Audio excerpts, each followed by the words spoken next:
Tervetuloa Ruskon jätekeskukseen Oiva-pisteille. Mä oon Juntusen Mari ja kerron teille nyt meidän aivan uudesta tämmöisestä THREDS-lajittelukontista.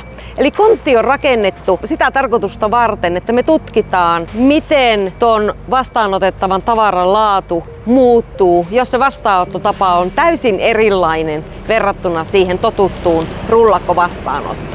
Mutta se ei ole ainoa asia, mitä me halutaan tässä kontissa tuoda esille, vaan me nimenomaisesti halutaan, että ihmiset tulee tänne tutkimaan, oppimaan ja oivaltamaan sitä, että mitä kaikkea kuuluu siihen kestävän tekstiilin kokonaisuuteen. Eli tervetuloa!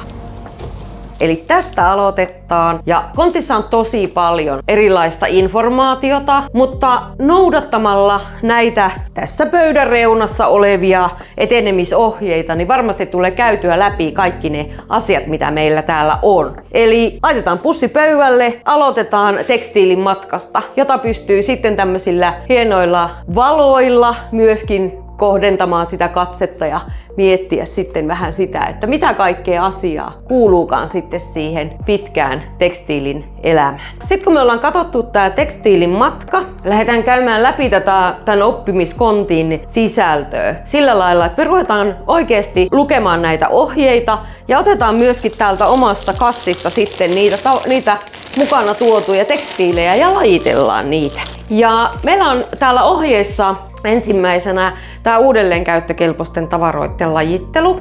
Eli meillä on toi päätyseinä täynnä ohjeita liittyen uudelleenkäyttöön. Ja siellä on omat lokerot ja hengarit uudelleenkäyttökelpoisille vaatteille. Ja mulla on nyt tässä tämmönen aivan ehjä, todella kaunis paita, joka on jäänyt sitten lapsille pieneksi, jolloin mä pystyn sen sitten laittamaan tänne paidoille tarkoitettuun lokeroon. Ja sitten mulla on täällä mun pussissa myöskin tämmönen kulunut tekstiili, jossa on ihan reikä. Eli täältä löytyy ihan reikä, eli tää ei ole todellakaan ehjä eikä hyväkuntoinen. Tässä sitten kuluneiden ja pikkuvikasten tekstiilien lajittelupöydällä niin on tarkoitus lajitella tätä tavaraa sen mukaisesti, mitä materiaalia siinä vaatteessa on eniten. Periaatteessa voidaan lukea esimerkiksi vaatteen näitä tämmöisiä tuotelappuja, mutta niissä ei monesti välttämättä ole sitä tietoa tai ne on niin kuluneita, että niistä ei enää mitään näe. Mutta meillä on täällä käytössä myös tämä skanneri, eli täältä kun skanneri laitetaan päälle, niin me voidaan tunnistaa tämän villatakin materiaali. Ja laitetaan tuohon mittauskohdalle toi vaate ja niinpä vaan näyttö sanoo meille, että se on 100% villaa. Ja silloin me katsotaan täältä, että missäs meidän villa onkaan.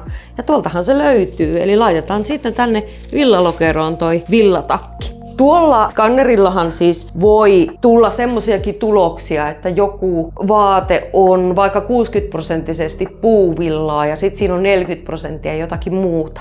Ja tässä nyt lajitellaan sen mukaan, mitä materiaalia on eniten. Mikä on se suurin prosentti? Kun ohjeita edelleen mennään eteenpäin, niin meillä on täällä sitten, näitä ohjeita on lukenut, niin mä oon tullut siihen tulokseen, että mulla on täällä kyytissä semmoset sukat, jotka ei oikeesti sovi konttiin millään lailla.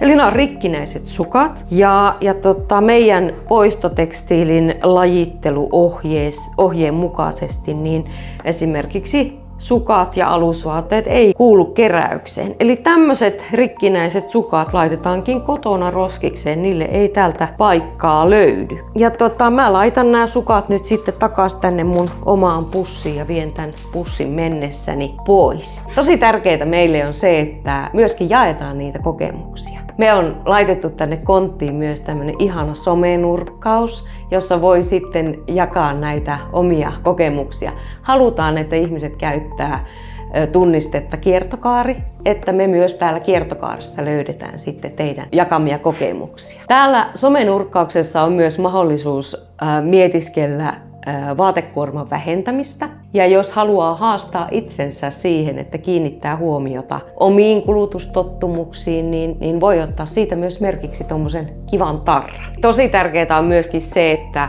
Me saadaan jatkuvasti palautetta asiakkailta siitä, että miten tämä kontti heidän mielestään toimii. Ja siksi me halutaan houkutella teitä kaikkia antamaan sitä palautetta myös sillä, että palautteen antamisen jälkeen on mahdollista osallistua myös arvontaan. Eli tervetuloa lämpimästi kokeilemaan tekstiilikonttia ja osallistumaan tutkimukseen ja oppimaan kestävästä tekstiilistä.